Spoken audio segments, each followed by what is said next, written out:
nós vamos ver que quando Jesus fala à igreja de Laodiceia, que é a 7ª das 7 igrejas da Ásia, Jesus está trazendo um alerta, uma provocação. Nós vamos ver hoje à noite que ele trouxe um conselho. E conselho cabe a nós decidirmos se vamos ouvir ou não. E esse conselho de Jesus serviu para aquela igreja e serve para nós.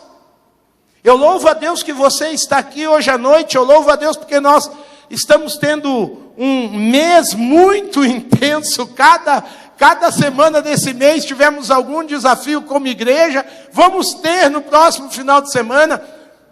Uma das noivas convidou muitos amigos para estarem aqui. E hoje, com essa coisa da tecnologia, não foi nem a Thalita, foi uma outra noiva. E vários amigos estão dizendo, eu vou estar. E acho que esses amigos não são, muitos ali eu percebo que nem são da igreja, perguntando endereço, horário. Então, quando a gente faz parte da igreja de Cristo, a gente se emociona, a gente se permite ser comovido, provocado. E Jesus vai falar de uma igreja que perdeu a sensibilidade dessa santa provocação.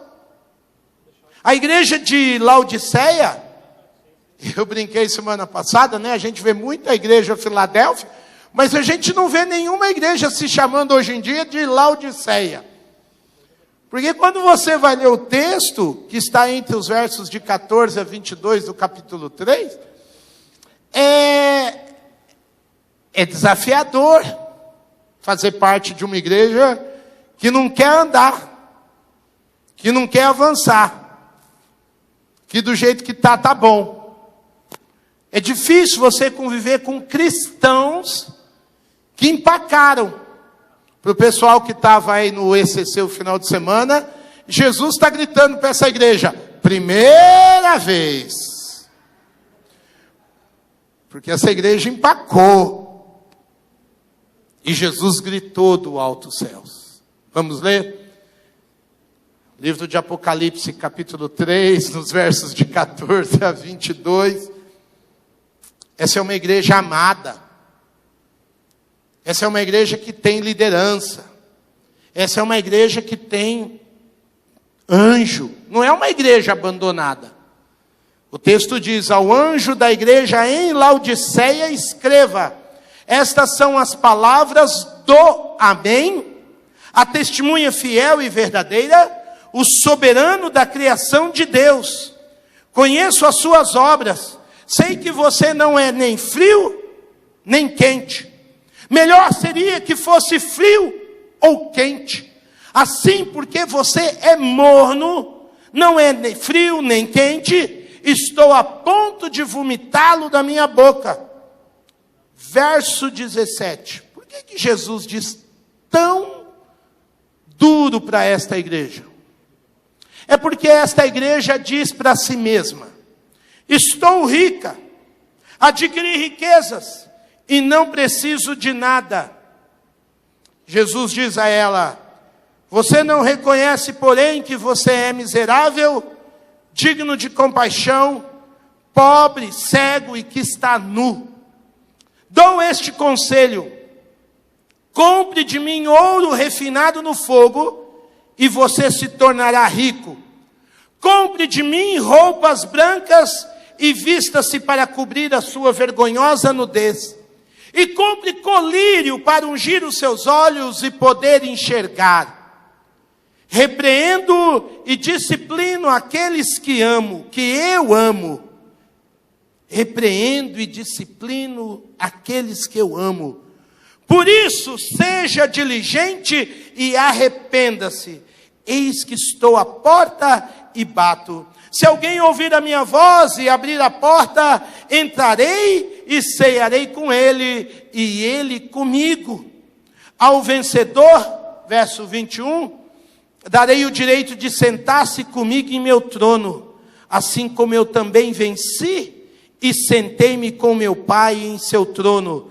Aquele que tem ouvidos, ouça o que o Espírito diz às igrejas. Aleluia. Deus é bom demais. E mesmo gente que está dormindo no ponto, porque Ele ama, Ele busca acordar. Ele não abandona, Ele não esquece, Ele não vira as costas. Se necessário, como é a carta à Laodiceia, Ele fala duro, Ele fala onde dói, Ele rasga falando verdades, mas pela sua misericórdia, Ele não abandona, aleluia.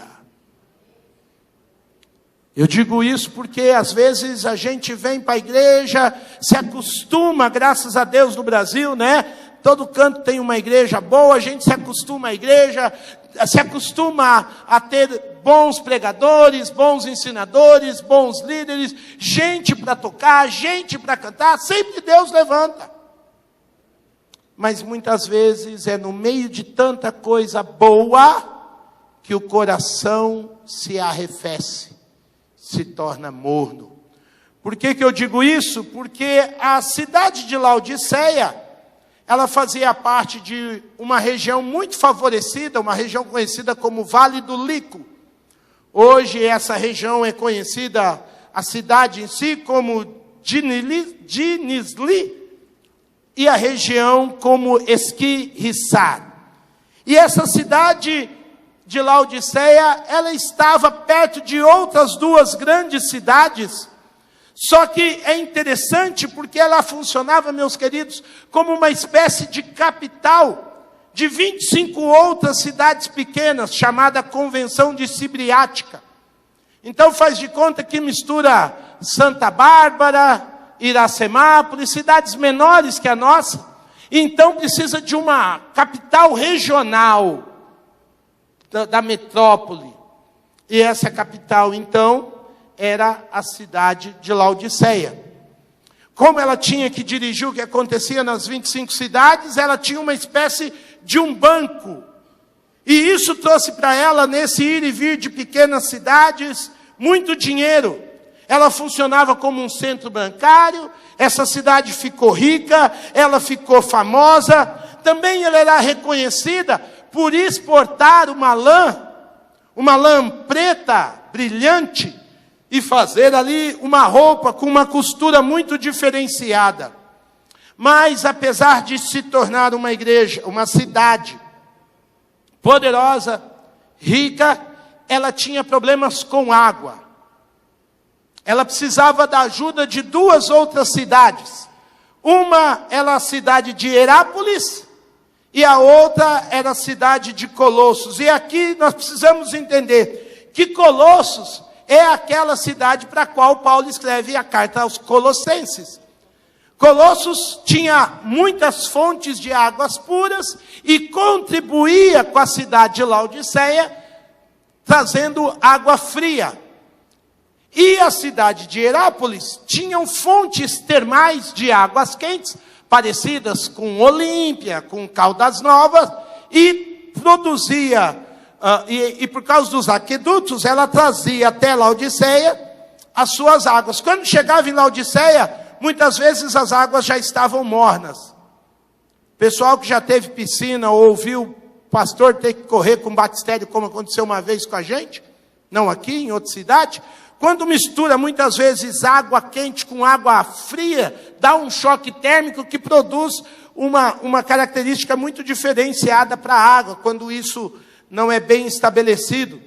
Então as próprias águas de Laodiceia não eram águas tão boas. Muitas vezes a história diz de águas insalubres, não dava para beber, tinha um tipo de um choque térmico lá. É uma cidade poderosa, rica, tinha uma grande escola de medicina, que também prestava culto a um falso deus greco-romano, que nós já falamos dele aqui, Esculápio. E ali se fazia o chamado pó frígio. Esse pó frígio fazia um unguento, e ele era um unguento muito bom para problemas oftalmológicos. Laodiceia era conhecida como um lugar de cura para a visão. É interessante essa igreja, a igreja se desenvolver numa cidade tão rica, tão poderosa, que no passado já tinha sido uma igreja muito boa. Quando Paulo escreve aos Colossenses, ele dá a entender que a igreja de Laodiceia é uma igreja muito espiritual. Uma geração antes de Jesus falar com João sobre a igreja de Laodiceia, eles haviam recebido uma carta do próprio apóstolo Paulo. Olha o capítulo 4, versos 5 e 16 da carta de Paulo aos Colossenses. Quando ele está acabando a carta, ele cita a igreja de Laodiceia. Saúdem os irmãos de Laodiceia, bem como a irmã Ninfa e a igreja que se reúne em sua casa.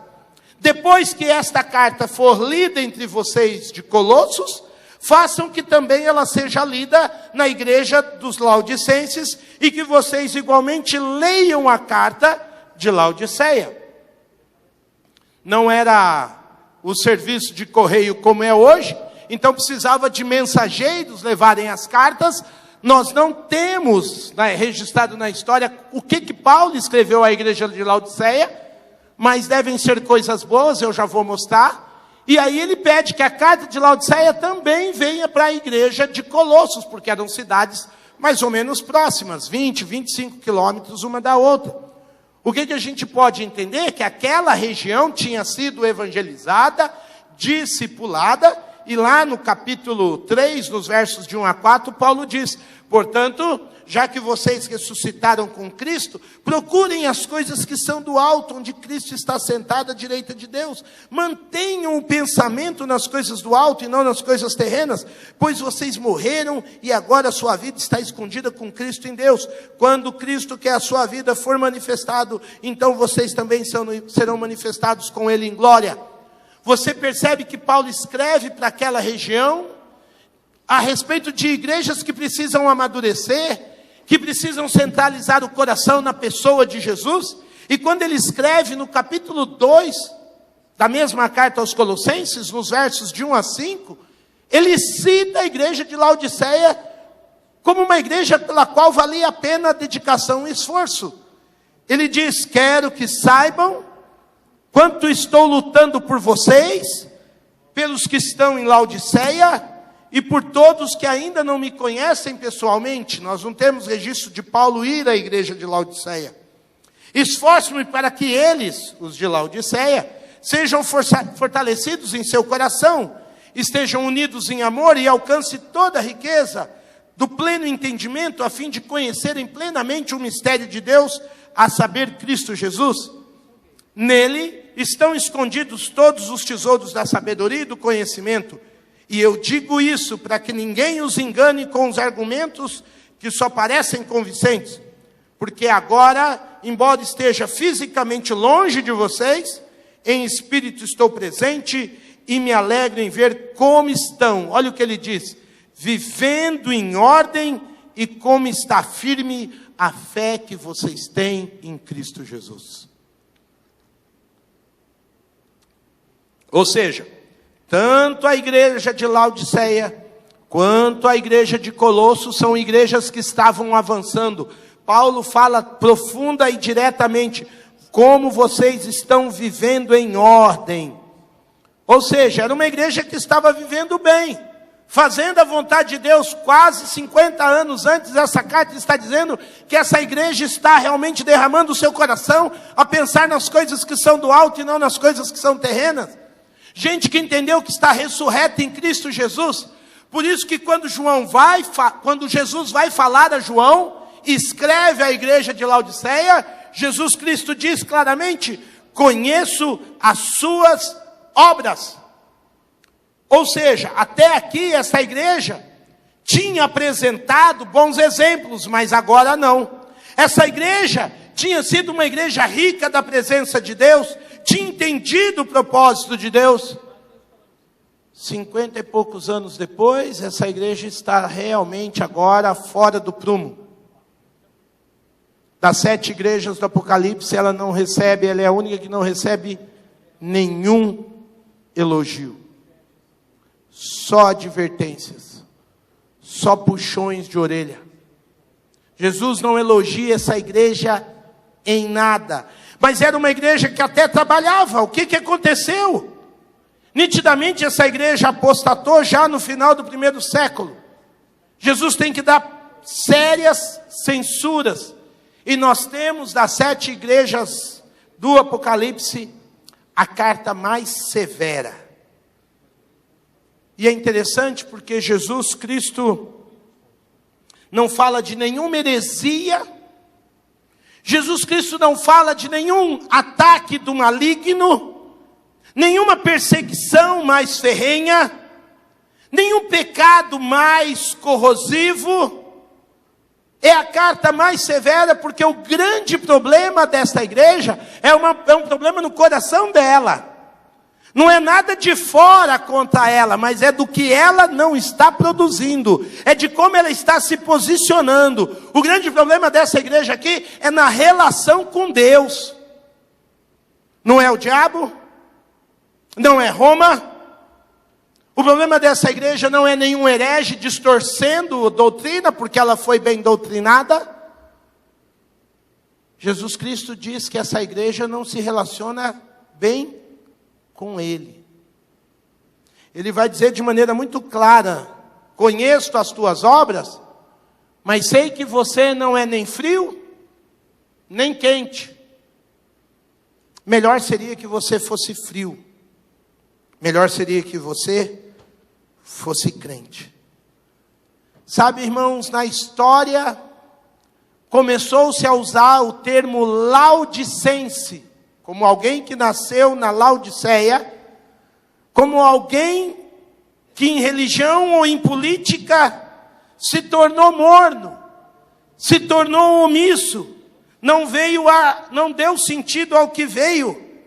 A mensagem da carta de Jesus à igreja de Laodiceia vai dizer que essa igreja tem uma religiosidade respeitável, é uma igreja que se identifica como cristã, mas tem um tanto de sentimentalismo superficial nessa igreja. Alguns autores chegam a dizer que essa igreja é uma igreja frouxa e anêmica na sua relação com Deus. De tão superficial que é. Nós estamos vivendo aqui dias bem quentes. E você não toma um banho frio. Porque você sabe que se você tomar um banho frio, sair para o calor, dali a pouco seu corpo está como? Reagindo. Você já sai do banheiro transpirando do box. Porque você tem um choque térmico. Mas só que ninguém aguenta tomar um banho muito quente também. Aí a gente tenta resolver esse problema tomando um banho.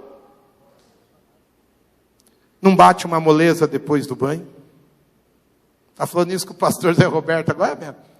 Você toma um banho morno, você fala: ai, culto hoje à noite, quarta-feira. Jesus, Oswaldinho. Parece que aquele moço só usa relógio de enfeite. Ah, não sei. É esse o espírito da Laodiceia. Esse é o espírito desta carta. Aquela igreja está vivendo assim. Nem frio, nem quente. É morna. Mas por ser morna, ela não diz a que veio. Então, para essa gente desequilibrada, que não se posiciona nem lá e nem cá, quem vai falar com essa igreja? O texto bíblico diz que é aquele que é a testemunha fiel e verdadeira. De novo, assim como no capítulo 1, assim como no capítulo 2, Jesus se apresenta como aquele que vai falar a verdade a respeito do coração dessa igreja. Jesus vai falar com palavras dignas das intenções e das motivações que essa igreja carrega. Uma igreja que foi bem estruturada, uma igreja que realmente era orientada no poder de Deus, uma igreja que estava numa cidade boa, com recursos, tinha gente, tinha recursos materiais e humanos, tinha saúde. Não era uma igreja que faltava recursos clínicos. Era uma igreja de boa aparência, se vestia bem. Porém, Jesus Cristo vai fazer a sua grande advertência, dizendo que para a igreja de Laodiceia faltava fervor. Irmãos, os termos que o Senhor Jesus usa aqui são termos bem extremos. E eu só posso entender que há um Cristo decepcionado com aqueles seguidores. Eles não se posicionam bem em relação a Ele. Se os irmãos forem estudar os termos originais, a palavra em grega, ela é muito mais densa, porque no original, Jesus está dizendo, vocês não são nem gelados e nem fervem por minha causa. Não é só quente, porque quente tem várias nuances de quente. Tem aquele quente que não queima, tem o quente que queima. Está frio, mas às vezes é um frio suportável. Não, os termos no original grego, eles são muito específicos. Você nem é gelado e nem é fervente. Às vezes você se emociona, mas é puro emocionalismo. Você não está verdadeiramente queimando em chama. Talvez você seja até um fanático, porque tem hora que você vibra demais. Mas quando a gente aperta o seu fanatismo, ele não tem profundidade. Ele entra em choque coração e mente. Se torna quase que estúpida a sua religiosidade. Por isso que Jesus fala, quem dera fosse gelado. Porque quando alguém está morrendo de frio, cabe a misericórdia de Deus aquecer esse coração. O problema é que essa igreja não acha que ela é fria. Ela não reconhece nada de errado em si mesma. Ela tem uma dedicação, mas uma dedicação sentimentalista. Ela não faz uma dedicação com profundidade, pensando no que Deus chamou essa igreja para ser e para fazer.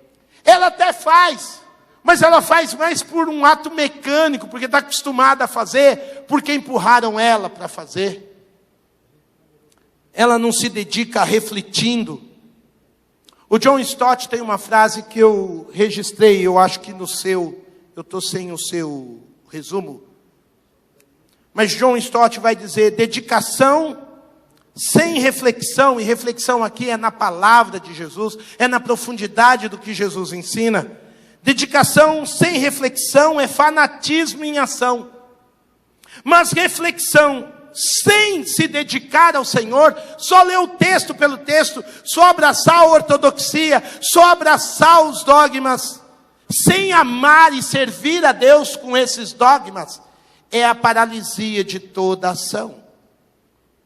E essa igreja teve bons ensinadores, mas agora ela não faz. Quando ela faz, ela não sabe por que ela faz. Ela se dedica sem refletir, ou tem ação sem reflexão. Ela fica uma igreja morna. Por que você está fazendo isso? Acostumei a fazer, e vai fazendo. E o amor a Deus? E aquele segundo tempo a Deus? E aquela milha a mais para a glória de Deus? Essa igreja não conhece isso. E Jesus expressa que essa igreja não zela por esse relacionamento com Ele. Jesus expressa que essa igreja não se envolve com Ele com diligência, com disciplina, com fervor, faz e faz para valer. Não, faz meia boca. É interessante que a palavra de Deus no livro de Romanos diz, nunca falte a vocês o zelo. Pelo contrário, sejam fervorosos no espírito. E espírito aí é com E minúsculo, é no seu espírito. Carregue com você a chama, o calor, a vontade de fazer, a dedicação em fazer. Faça as coisas para Deus com gosto, mas isso significa que você vai ter que fazer com zelo. E dessa maneira sirvam ao Senhor. Paulo escrevendo também a sua segunda carta a Timóteo, corrige aí para mim, no seu resumo, saiu 1 Timóteo, não é, meu querido, é segunda carta. Na segunda carta de Paulo a Timóteo, ele diz, por essa razão, torno a lembrá-lo, Timóteo, de que mantenha viva a chama do dom de Deus que está em você, mediante a imposição das minhas mãos. Paulo nunca orientou a igreja de Jesus Cristo a servir de qualquer maneira. Vai fazer, vai pôr a mão no arado, faça com gosto, faça com dedicação. Saiba por que você está fazendo. Hoje à noite tem muito conteúdo, eu vou evitar os caos e as piadas, mas tem uma que eu não posso deixar de contar. E vocês vão entender, sem eu falar nomes. É mais delicado. Mais um cristão que foi um dia no cinema fazer uma pesquisa, porque tinha um líder religioso no Brasil que fez um filme sobre a história da vida dele. Ele é um cara muito humilde, sabe? Então ele precisa contar a história dele no cinema. E aí ele deu o ingresso para muita gente da igreja dele ir no cinema ver o filme sobre ele. Mas nem o povo da igreja dele aguentou ir. E essa é uma história mal explicada nos últimos anos no Brasil, porque o filme, na contagem desse líder religioso, bateu o recorde. Só que quem trabalhava no cinema falava, o cinema está vazio. Por quê? Porque ele deu os ingressos para o povo da igrejinha dele lá, que é quase uma seita. Aí você procura depois no YouTube, um cristão muito bem-humorado, ele foi assistir o filme, ele foi fazer a crítica do filme, aí ele perguntou para uma senhora, por que a senhora veio ver o filme? Ah, porque deram lá na igreja. Mas a senhora sabe de quem a história de quem que é o filme? Ah, é de um pastor de lá. E por que a senhora veio? Ah, porque mandado, falaram que o pastor estava bravo. Ai, é duro isso.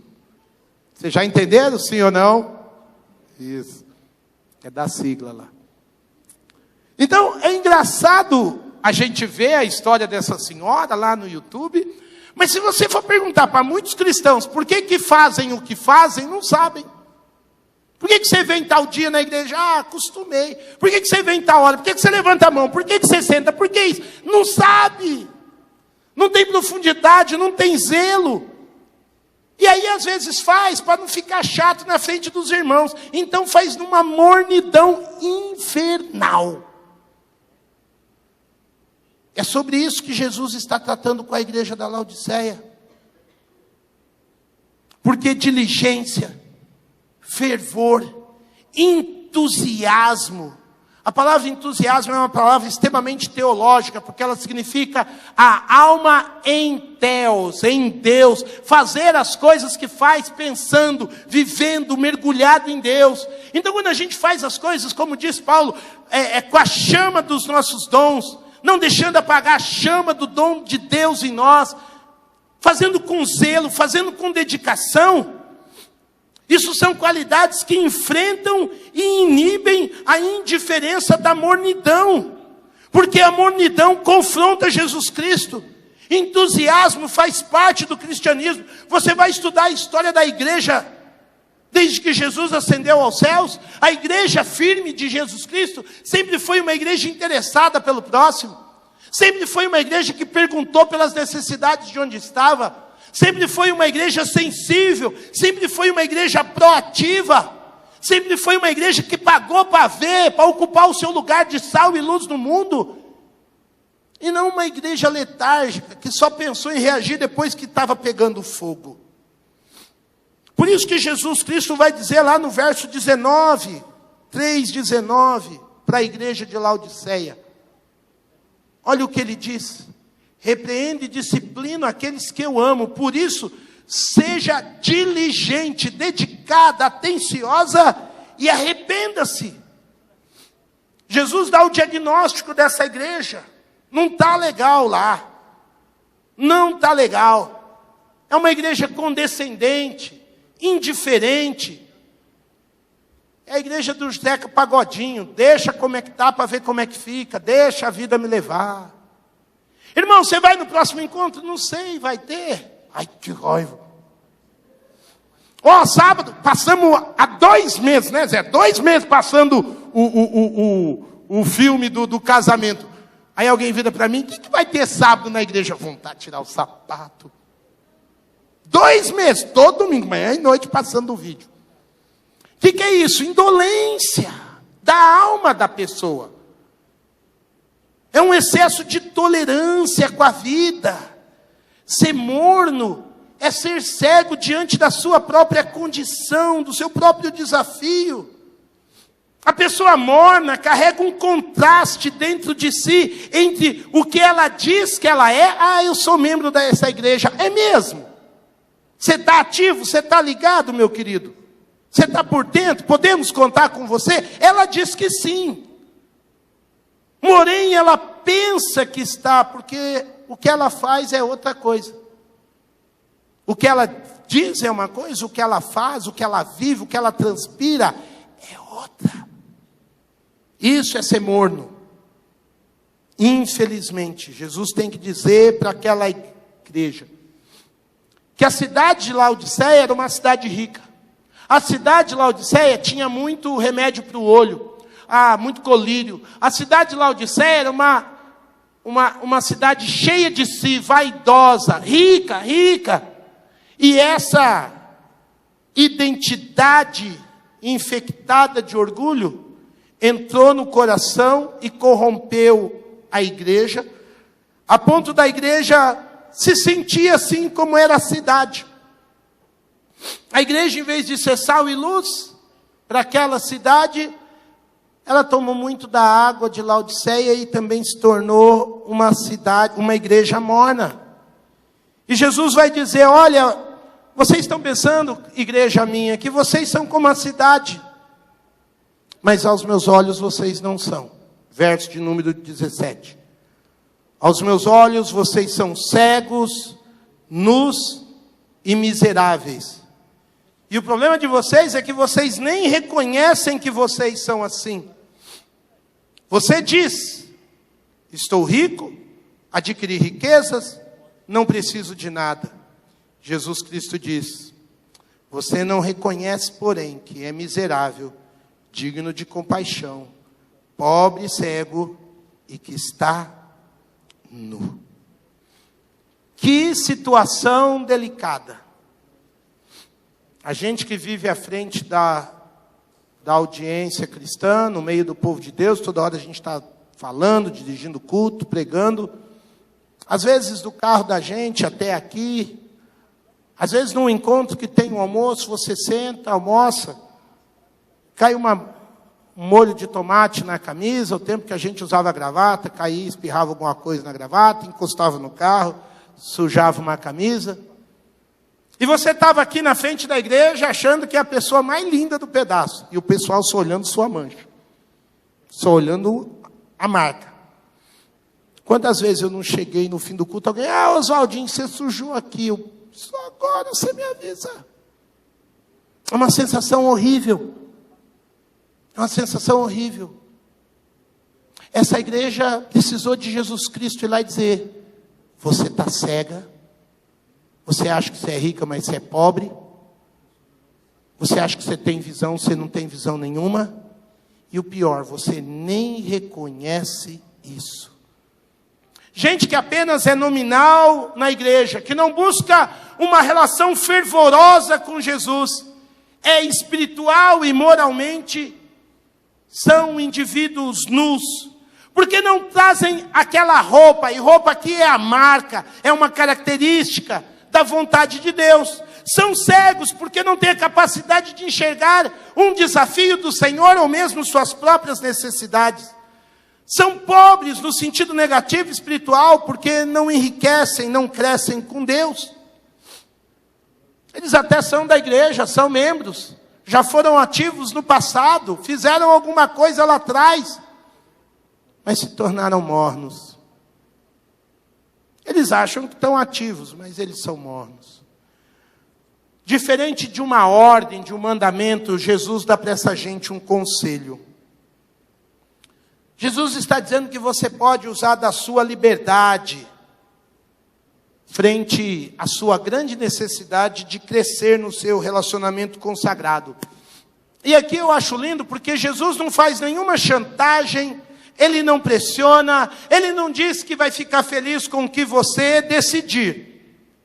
Mas ele diz que tem consequências. No verso 18 ele diz: dou-lhe este conselho. Compre de mim ouro refinado no fogo e você se tornará rico. Compre roupas brancas e vista-se para cobrir a sua vergonhosa nudez. E compre colírio para ungir os seus olhos e poder enxergar. Jesus é de uma sensibilidade, queridos. Ele já disse: olha, por que você é morno? Isso me traz um mal-estar, né? O pessoal aí que tem um problema estomacal, eu não gosto de falar disso, porque eu tenho um sério problema com vomitar, gente. Mas é claro que Jesus está falando que esse conselho não pode ser desprezado. Você não está legal, amanheceu indiferente, sua mente, seu corpo já deram o sinal de que algo está fora do lugar. Você nem toma leite gelado, nem toma um café quente. Você toma uma água morna, do jeito que aquilo bate, volta. Jesus está dizendo a mesma coisa. Você não quer me ouvir? Tudo bem. Mas eu tenho repúdio, eu tenho aversão. Aqueles que não se ligam a mim, aqueles que se ligam a mim de uma maneira superficial, aqueles que querem a minha presença, mas sem entusiasmo.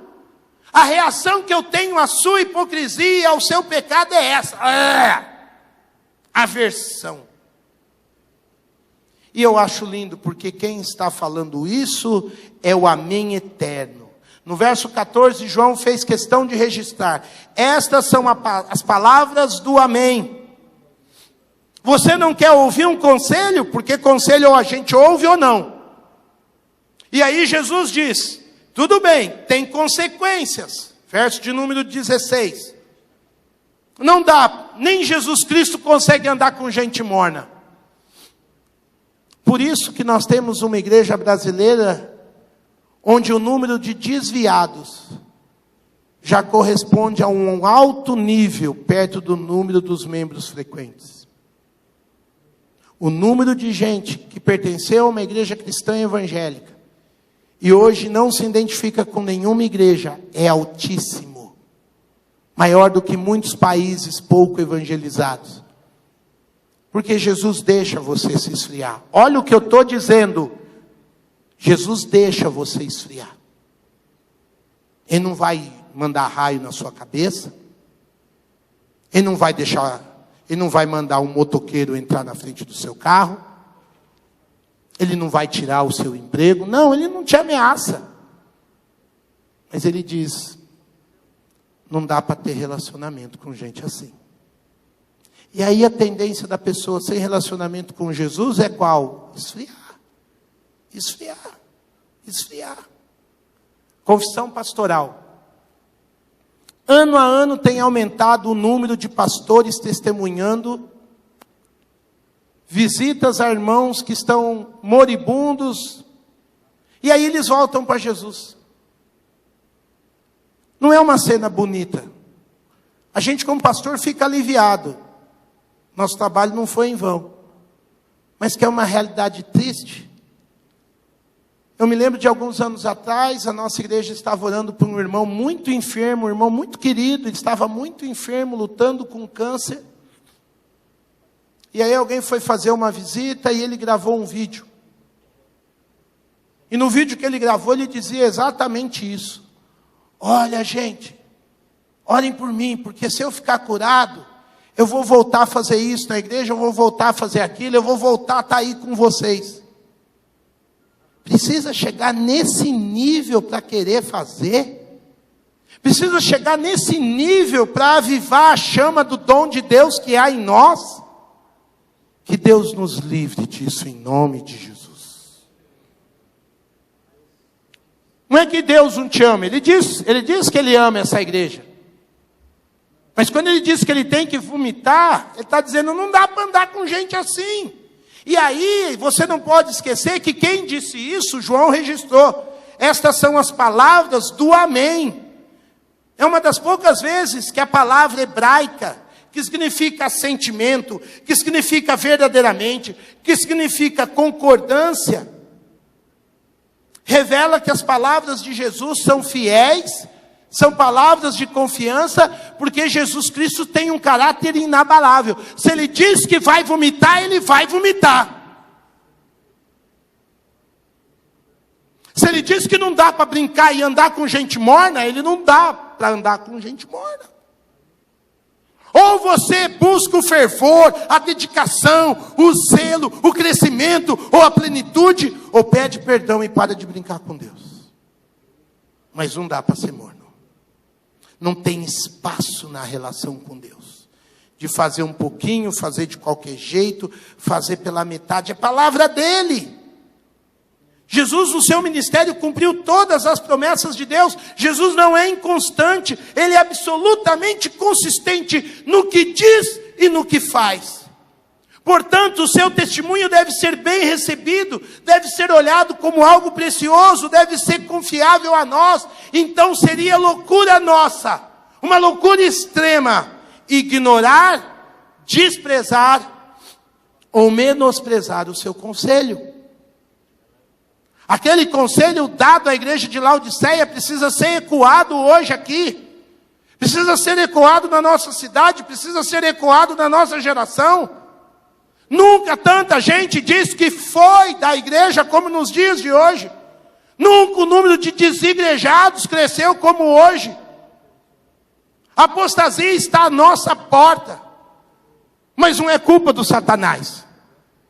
Não é culpa do mundo. Não é culpa de uma nova heresia, de uma nova doutrina, porque todas já são conhecidas. É falta de zelo, de fervor, de dedicação em amor a Jesus. Só isso. Se esse problema for sanado, não há diabo que aguente. Não há mundo que não há de ser evangelizado. Não há doutrina que resista à sã palavra de Deus. Se o meu e o seu coração voltar a queimar por Jesus Cristo. Por que você fala tanto, Oswaldinho? Porque eu amo a Jesus Cristo. Eu fiquei feliz, esse final de semana eu bati o meu recorde. Meu recorde era 8 pregações em 6 dias. Esse final de semana eu preguei 5 em 2. Recorde. Louvei a Deus, falei, Deus, eu quase não achei que eu não ia ter voz. Mas por quê? Porque você gosta de falar? Não, porque tem muita coisa para a gente pensar. Cada vez que eu ensino, eu aprendo com alguém. Quando acaba, alguém vem orar comigo, agradece a Deus, me ensina alguma coisa, troca uma informação, me manda um e-mail dizendo, não, pastor, você podia ter dito isso, você podia ter dito aquilo. Ô, Oswaldinho, quando você falou isso, me veio tal testemunho, me veio tal história. Eu vou dar e eu aprendo com as pessoas. Como é que o meu coração vai estar morno? Não pode, não cabe. Então Jesus dá um conselho a essa igreja: compre de mim. Laodiceia, alguém esqueceu um celular aqui que está me atazanando. Alguém tem que tomar um remédio. É você, Ricardo? É seu celular, aquela mundicinha ali? Obrigado, viu, irmão? Estou achando que está tocando para mim. Como nós falamos no final de semana inteiro, a culpa é do Ricardo. Jesus é tão criativo, tão bondoso, que ele se apresenta agora como mercador, porque a cidade de Laodiceia tinha muita venda de tecido, de pano, parecido com a Americana, um monte de loja, um monte de coisa. Jesus agora se apresenta figurativamente, metaforicamente, para ajudar o coração daquela gente a entender. Jesus fala, vocês estão nus, vocês estão cegos, então vocês precisam comprar, vocês são pobres, compra de mim ouro, compra de mim tecido, para essa veste, compra de mim o colírio. Jesus se coloca, sabe quando você fala com criança, que você dá um exemplo? Jesus se coloca como um mercador, e quando ele fala, comprem de mim, ele está confrontando, porque eles diziam, já estou rico, não preciso de mais nada. Quando Jesus fala, comprem de mim, ele está confrontando, ele está dizendo, vocês precisam, porque eu tenho o que vocês não têm. Vocês estão mornos porque vocês acham que vocês já alcançaram tudo. Tem muito mais para vocês alcançar. E quando ele diz isso para o coração daquela igreja, você se recorda lá em João capítulo 15, verso 5, Jesus dizendo aos seus discípulos que ele era a videira verdadeira e eles eram os ramos. Foi ali que Jesus declarou, sem mim, vamos lá igreja, sem mim, nada é nada. Nada é nada, no grego, no hebraico, no aramaico, no chinês e no português, nada é zero, querido. Se você levantar amanhã cedo e for trabalhar, é pela graça de Jesus Cristo. Se voltar para casa, se alimentar, é pela graça de Jesus Cristo. Se você ganhar um abraço de um amigo que você não viu, é graça de Jesus Cristo. Se você dormir na sua cama, respirando o ar, é graça de Jesus Cristo. Pois sem Ele, nada podeis fazer. E gente abastada se esquece dessas verdades. Gente tranquila no seu dia a dia se torna insensível. Jesus está recordando também o que Isaías, lá no capítulo 55 da sua experiência profética, disse: olha, vinde comprai sem dinheiro, vinde comprai leite e mel. Isaías fala, sem dinheiro e sem custo. Parou. Não tinha criptomoeda nos dias do Apocalipse, foi escrito. Não tinha cartão de crédito. Como é que Jesus fala, compra de mim, sem custo? Compra de mim. Como é que eles podem comprar ouro refinado no fogo, vestes brancas para cobrir a vergonha, colírio? Como é que pode ser isso? Jesus está falando de vender coisas futuras. Então Jesus está dizendo de uma maneira muito clara, vocês precisam comprar sem dinheiro? Como é que a gente compra algo para deixar a mornidão? Que caminho maluco é esse que Jesus está apontando? No verso 19 ele diz como é que eles poderiam comprar sem dinheiro. Verso 19, Jesus Cristo fala: repreendo e disciplino aqueles que eu amo. Por isso seja diligente e arrependam-se. Essa palavra de arrependimento já veio à igreja de Éfeso, veio à igreja de Sardes, e agora ela volta à igreja da Laodiceia. Deem as costas à mornidão, sejam determinantes naquilo que é contrário à vontade de Deus, renuncie a essa vida negligente, renuncie a essa vida tolerante, diga não. Não se permita uma vida superficial, a uma piedade de meia boca. Se necessário, vomite toda e qualquer hipocrisia da sua vida. Mas se arrependa desse caminho, de viver com Deus só de vez em quando, só na segunda, só na quarta, só no sábado. Precisa ser vivido a todo instante, debaixo da graça, debaixo da misericórdia, debaixo da vida bondosa que Deus tem. No verso 20, Jesus vai dizer que além de arrependimento, eu acho isso fantástico. É aqui que ele disse: eis que estou à porta e bato. Se alguém ouvir a minha voz e abrir a porta. Aí os verbos aqui, meus irmãos, são verbos direcionadores. Ele diz: eu entrarei e cearei com ele e ele comigo. Na cultura greco-romana e na cultura hebraica, quem entra não direciona a ceia. Fica a cargo de quem abre a porta se vai dar a ceia ou não. Abrir a porta que Jesus está dizendo, às vezes a gente usa esse texto, de maneira evangelística. Para aquele que ainda não tem Jesus como Senhor da sua vida, então a gente fala, abre o coração para Jesus, Ele está à porta batendo. Mas esse texto é para crente. Esse texto é para crente que precisa deixar Jesus entrar e comandar a vida, deixar Jesus exercer a sua soberania sobre nós. É Ele que precisa entrar. E eu acho lindo nesse texto que ele diz assim: se alguém ouvir. Ele está falando com a igreja, ele está falando com a igreja, ele está falando com o coletivo. Aí ele torna a responsabilidade o quê, meu querido? Individual. Se alguém ouvir. A igreja pode estar morna, mas é minha responsabilidade, que faço parte da igreja local, desenvolver o meu relacionamento com Deus, a minha amizade com Deus, a minha intimidade com Deus. Entender que Deus tem a primazia sobre a minha vida. Então eu abro a porta da minha vida como um todo para Jesus, ainda que eu esteja numa igreja morna. Porque quem sabe Deus precisa da minha brasa para fazer essa igreja pegar fogo. E na história da igreja cristã, nós temos homens e mulheres que foram colunas de igrejas. Só na oração. Só na oração. Não eram pregadores, não eram ensinadores, não eram músicos. Era gente que sentava lá no fundo e orava, e orava, e orava. E o seu calor contagiava os irmãos. Porque é uma responsabilidade individual. Então não adianta você sair da igreja e falar assim, essa igreja está morna, eu vou sair. Não, meu querido, quem está morno é você.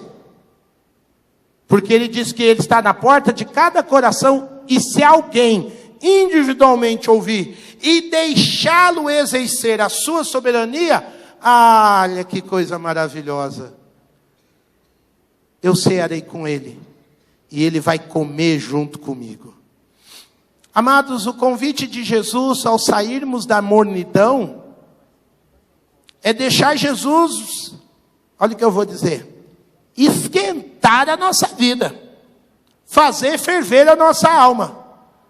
Não nas coisas que a gente controla, mas naquilo que a gente já acha que está bom. Ou seja, eu preciso andar pela fé, porque abrir a porta a Jesus Cristo é abrir a porta da minha personalidade, de quem eu sou. Coisas que eu não tenho feito para Deus, eu passo a fazer. Situações que eu não falava de Jesus, eu passo a falar. Ações que eu não tinha em relação a Jesus, eu passo a ter. Ou seja, o negócio vai queimar a ponto de eu modificar o meu ritmo. É Ele que entra, é Ele que dirige a ceia, é Ele quem dirige a história. É Ele quem dirige a minha vida. Nós não estamos falando de Jesus mudar onde você senta. Nós estamos falando de Jesus aquecer teu coração, que as pessoas no seu trabalho vão falar. Nossa, você está diferente, conheceu alguém? Não, eu já conhecia. Quem é Jesus? Estou andando com Ele agora. Agora Ele está mandando na minha vida. Nós estamos percebendo, você está mais calmo, está mais gentil, está mais educado. É Jesus. Até dirigir, você está dirigindo mais devagar. E serve para mim, viu, irmãos? Serve para mim. O Zé falou, Oswaldinho, você troca seu carro. Eu falei, não, Zé, eu tenho que trocar por 1.0. Chega de multa na minha vida. Andar num carro lento. Para ver se o povo vê Jesus em mim, porque eu só passo correndo, está errado. Precisa deixar Jesus dominar. Onde você precisa deixar Jesus dominar? É a área que Ele quer esquentar, é a área que Ele quer ferver, é a área que precisa aquecer o seu coração. Dá um amém com gosto. Isso. Um amém quente agora, para vibrar essas paredes. Porque Ele tem promessas. Ele diz, não é fácil deixar o coração aquecer, mas o vencedor é aquela pessoa que no seu caráter, na sua personalidade, se tornou fervoroso e o domínio de Cristo em todas as perspectivas de sua vida. Como é que a gente consegue isso, Oswaldinho? Numa relação íntima e submissa ao Senhor. O vencedor foi falar com Jesus de manhã, à tarde ou à noite. O vencedor foi refletir nas palavras de Jesus. O vencedor foi alguém que se entusiasmou com a graça, com a vida, com a misericórdia de Deus. Ele abriu a porta do seu coração para dizer, Jesus, o Senhor está feliz com isso, sim ou não? Jesus, aqui eu não faria isso, mas como eu dependo de Ti, eu vou fazer. E aí Jesus Cristo diz que a mais justa recompensa para alguém que se abriu a Ele nesse nível, olha que coisa, querido, das 7 igrejas, essa é que tem um cenário mais terrível. Só que é essa igreja que recebe a mais gloriosa promessa aos olhos de Deus. Deus não está brincando com essa gente. Deus está dizendo, eu sei que o que eu estou pedindo para vocês é alto, mas a alegria e a recompensa de vocês também vai ser grande. Olha o que ele diz, ao vencedor, essa pessoa fervorosa, vai desfrutar de uma relação íntima comigo e com meu Pai. Olha o que ele diz no verso 21, ao vencedor darei o direito de sentar-se comigo em meu trono, assim como eu também venci e sentei com meu Pai em seu trono. O que significa isso, Oswaldinho? Se o Ricardo não roubou a cadeira que eu deixei aqui. Vem cá, Débora, por favor. João diz, Isaías disse que viu Deus assentado, eu preciso vir mais para trás, né, Davi? Viu Deus assentado num alto e sublime trono. Senta lá para nós, Deus, por favor. Faz de conta, que senão a minha vida acaba hoje. Só faz de conta, viu? linda esposa. Quem está sentado quando Isaías vê o alto e sublime trono? Deus. Aí Jesus Cristo diz, verso 21, que ele se assentou com o seu Pai em seu trono. Você já deve ter visto um filme medieval, um filme de época, onde muitas vezes à destra do rei estava seu filho primogênito. Então, é muito comum em quadros de reis você ver o príncipe herdeiro sentado, vai para trás, sentado à direita do seu pai. Quem que está no trono? Deus. E Jesus está onde? No trono com Deus, sentado à sua direita. E nós vamos sentar onde? O mais lindo, obrigado, viu, esposa? Ela vai me matar hoje.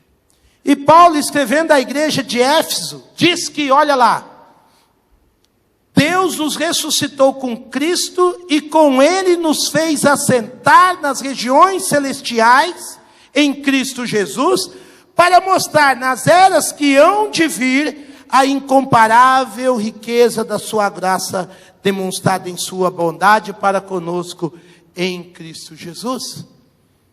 E agora Jesus está dizendo, se a gente sair da mornidão, nós vamos nos sentar. Nós vamos ter uma posição de autoridade. Autoridade para quê, Oswaldinho? A Bíblia não diz, mas que alguma responsabilidade envolvida nisso haverá. Mateus 19, 28 diz que os apóstolos se assentarão em alguns tronos. São 24 tronos em torno do trono do Cordeiro. 12 representando as tribos de Israel, Velho Testamento, e 12 para os apóstolos de Jesus, e a igreja sentada ali, ó, numa posição nobre, numa posição privilegiada, fruto do quê? De intimidade com Deus, de gente que se posicionou no seu coração, na sua vida, nos seus afazeres, no seu chamado, nos seus dons, gente que não brincou com o nome de Cristo na sua história, gente que assumiu diante de Deus, que é filho, filho amado, mas que também deseja amar o seu pai em profunda intensidade. Não dá para brincar de ler a palavra, não dá para brincar de servir ao Senhor, não dá para brincar de ser cristão, não dá para ser mais ou menos. Porque o que Deus tem para nós é algo muito nobre, é algo muito glorioso. É algo que a gente não tem como comparar. É uma porta de autoridade que se abre. E que a gente não tem nem descrição. Tamanha a sua grandeza. Amados irmãos, as cartas às 7 igrejas terminam com Jesus dizendo, aquele que tem ouvidos, ouça o que o Espírito diz às igrejas. Ele falou isso às 7 cartas, às 7 igrejas, das 7 cidades. Por que que ele repetiu isso? Pura convicção.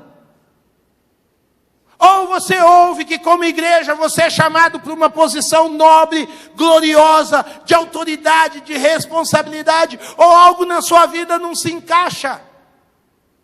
Eu acho lindo porque Jesus a vida inteira, enquanto esteve nessa terra, falou... Quem tem ouvidos, ouça. Quem tem ouvidos, ouça. Quem tem ouvidos, ouça. Dá uma série de sermões, pastor Zé Roberto. Só as vezes que Jesus falou, quem tem ouvidos, ouça. Agora, na abertura do novo céus, da nova terra, da dimensão eterna, ele diz, quem tem ouvidos, ouça. Porque agora o Espírito está falando no íntimo de vocês. Jesus já falou. O Pai já falou. Quando o Pai quis falar, ele usou os profetas. Por isso que Isaías, Jeremias profetiza na primeira pessoa, como se fosse Deus Pai. Quando os apóstolos falaram as palavras do Senhor Jesus, o texto bíblico diz que era Jesus mesmo falando através dos seus. Ego apostelo, era o ego de Jesus sendo enviado. Mas quando Jesus acrescenta, o Espírito diz, é a mensagem de Jesus sendo a palavra do Espírito Santo queimando e ardendo em nós. E Jesus teve o cuidado de falar usando do seu Espírito a cada igreja. Cada igreja tinha a sua realidade, cada igreja tinha o seu jeito, cada igreja tinha a sua roupa, a sua individualidade, a sua cultura, o seu tempo no espaço. Só que essa mensagem era um desafio geral, queridos, a todas as igrejas. Por isso que o texto aparece, o Espírito diz às igrejas. As igrejas do passado, as igrejas do presente, e se o Senhor não voltar, as igrejas do futuro. A mensagem específica varia dependendo da igreja, mas o propósito maior, o propósito final, que foi Jesus Cristo que escreveu essas cartas, que ditou essas cartas, aí a mensagem é a mesma para todas as igrejas. A igreja de Éfeso precisava de amor. Alguém conhece alguma igreja hoje que não precisa melhorar no amor? A igreja de Esmirna precisava aprender a sofrer. Enquanto a gente estiver no mundo, terá tribulações. Alguém conhece alguma igreja que não precisa aprender a sofrer? A igreja de Pérgamo era a igreja que precisava aprender a verdade. Alguém conhece alguma igreja que já aprendeu toda a verdade? A igreja de Tiatira precisava crescer na santidade. A igreja de Sardes precisava ser uma igreja real. Alguma igreja já está pronta que não tenha que enfrentar a realidade? A igreja de Filadélfia precisava aproveitar a porta da oportunidade evangelística, mesmo em meio ao sofrimento. Alguma igreja precisa parar de pregar o evangelho? E a igreja de Laodiceia precisava do fervor. Alguma igreja não precisa amar fervorosamente a Jesus Cristo? Seria tolice desprezar alguns dos conselhos. Seria tolice tapar o ouvido e não ouvir o que Jesus Cristo diz à sua igreja. Você é a igreja de Jesus? Você está aqui porque você ama o Senhor? Porque você pode crescer no amor, no sofrimento, na verdade, na santidade, na realidade. Você pode crescer com as oportunidades que o Senhor tem aberto de falar do amor dele. Você pode crescer no fervor, na intensidade, no entusiasmo por Jesus Cristo. Porque isso é ser igreja. Ser igreja não é o salão. Eu vejo muita gente hoje falando de plantar igreja, isso sei que é lá de igreja. Igreja está junto com gente que sofre, com gente que quer aprender, com gente que quer amar, com gente que quer servir. É estar ombro a ombro com quem precisa, é saber perdoar quem errou, é saber restaurar quem caiu, é buscar quem se afastou. Isso é ser igreja de Jesus. É muito mais intenso. Eu disse no começo da série e eu termino dizendo: as melhores coisas que me aconteceram na vida, aconteceram na igreja de Jesus Cristo. Eu amo, respeito. Não me vejo como cristão fora da igreja. É incompatível essa mentira que atingiu essa geração. E Deus quer usar a sua e a minha vida para promulgar essa verdade. A igreja é perfeita? Não, ninguém está falando de perfeição. Mas estamos falando de receber o amor do Senhor e ocupar a nossa posição como filhos e filhas amados. Você pensa que acabou o Apocalipse? Pulo do gato. Te deixo de lição para casa, você lê. Não sei como que eu vou fazer isso ainda, tá? São 7 semanas falando de 3 capítulos. Semana que vem eu vou falar de 2. Em uma noite só. Nós vamos fechar a série falando do trono e do livro. O trono aparece no capítulo 4 e o livro aparece no capítulo 5. E aí vai ser legal, porque no mês de outubro nós vamos estudar sobre os atributos de Deus. Quem Deus é, como Deus é, por que Ele é assim. Então, se você acha que o nosso estudo está chegando no final, ele só está abrindo uma porta para a gente conhecer ainda mais o Senhor. Amém? Amém? Vamos aquecer essa alma aí, vamos aquecer esse coração. Vamos sair da mornidão e dizer: Senhor, se um dia em Cristo nós vamos nos assentar numa postura de filhos, nós queremos saber ainda mais quem o Senhor é.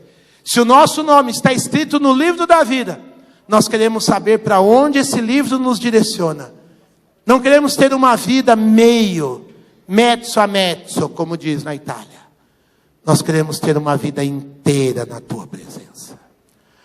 Amado Deus e Pai, eu te louvo nessa noite, porque o Senhor é aquele que aquece a nossa vida. A temperatura de fora não é nada comparada ao calor que o Senhor derrama sobre nós nessa hora. Nós começamos essa noite dizendo que é a hora da adoração, e é a hora da adoração. Nós começamos essa série querendo te conhecer mais, e o nosso desejo só aumenta em querer conhecer mais o Senhor. Nós começamos essa série desejosos de estar mais perto de ti e saber da tua volta, e nós queremos mais da tua volta. E nós queremos ser mais tua igreja. E nós queremos ser ainda mais íntimos da tua revelação, íntimos da tua graça, íntimos do teu amor. Por isso, Pai, que nós possamos hoje jogar fora de nós tudo que é mornidão, tudo que não te agrada, tudo que nós já nos acostumamos, tudo aquilo que já em nós é mecânico, tudo aquilo que já não nos aproxima mais de ti, que não faz arder a nossa alma, o nosso coração, que já não mais nos sensibiliza. Ó Espírito Santo, que falou hoje à noite, acima do Oswaldo, que é imperfeito, que é pecador, a tua graça e o teu amor eu tenho certeza, porque a tua palavra foi exposta, que o Senhor falou a corações. Aquece a vida dos meus irmãos e irmãs, nos leva para a tua intimidade de uma maneira que te honre, que te agrade, que nos prepara para um futuro glorioso, que nos prepara para um futuro vencedor. Nós não sabemos quando o Senhor vai voltar, mas não queremos ser pegos de surpresa. Queremos estar ansiosos pelo teu regresso, desejosos de dobrar o nosso coração e dizer: ó Senhor, que venha a tua ceia, que venha as tuas bodas, que possamos ver o teu trono, que possamos ver o livro aberto para contemplar a grandeza da tua santidade, porque foi esse o nosso desejo na quinta, na sexta-feira, no sábado. Foi esse o nosso desejo quando íamos do trabalho, quando voltávamos do trabalho, porque estar perto de ti foi o desejo que nos fez falar com os nossos amigos, falar com os nossos irmãos, servir ao Senhor na vida das pessoas. Ó Senhor, até que aquele dia se aproxime, que cresça em nós o calor, o entusiasmo, que cresça em nós a vontade de refletirmos a tua misericórdia, a tua bondade, que cresça em nós a intensidade da fé, para pisarmos em lugares que nunca pisamos, para fazer coisas que nunca fizemos, para aproveitarmos a oportunidade de revelar a verdade como nunca fizemos antes. Não importa quanto tempo nós temos nessa caminhada, mas queremos correr a corrida, quebrar os recordes, produzir frutos, amar o Senhor numa intensidade nova, revigorada, cheia da tua graça, cheia do teu poder. Clamamos como igreja nesta cidade. Nos leva aonde nunca fomos, nos faz amar como nunca amamos, nos faz expressar uma generosidade, um serviço, uma criatividade que talvez nós nunca experimentamos em 10, 15, em 20 anos andando contigo. Leva a tua igreja além do que ela já foi, para que outros sejam alcançados, para que outros sejam amados, para que outros ouçam a palavra, para que pregamos como nunca pregamos, para que sejamos generosos como nunca fomos. Que os nossos lares ardam de amor por ti, Jesus. Que as nossas famílias, as nossas vidas, as nossas vocações sejam tochas vivas, queimando, ardendo, expressando. Não importa a hora, não importa o dia, a agenda é tua, Senhor. Queremos que o tempo seja teu, que a agenda seja tua, que os teus recursos em nós se multipliquem, para que sempre nos achemos pobres, porque o Senhor tem mais para fazer. Sempre nos achemos pequenos, porque tem mais gente para ser alcançada. Sempre nos achemos, ó Deus, indignos, para que a glória, a honra, o louvor, a adoração seja tua pelos séculos dos séculos dos séculos. Amém. Amém? Deus tem mais pela sua vida, através da sua vida, e outra vez, até Jesus voltar. Que você saia daqui animado, encorajado em amar e servir a Jesus, que é o melhor para as nossas vidas.